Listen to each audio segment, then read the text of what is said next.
اگر آپ سوچ رہے ہیں کہ آپ خسارے میں ہیں کیونکہ آپ کے پاس کوئی محل نما گھر نہیں ہے،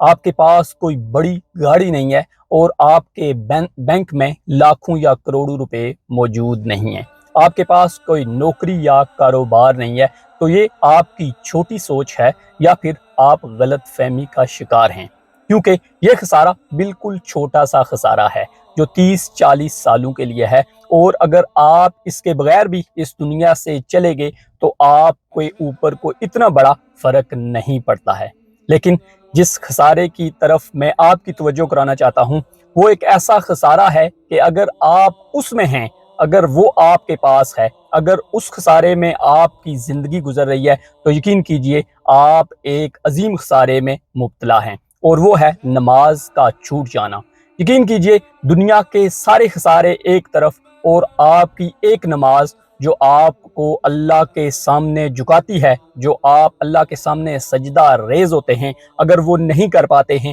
تو یہ سب سے بڑا خسارہ ہے، کیونکہ انسانوں میں، مسلمانوں میں اور کافروں میں فرق جو ہے نماز کا ہے۔ اگر آپ نماز نہیں پڑھتے ہیں تو یہ آپ کے لیے ایک بڑی غمگین خبر ہے، کیونکہ اللہ نماز نہ پڑھنے والوں کو کبھی بھی معاف نہیں کرے گا۔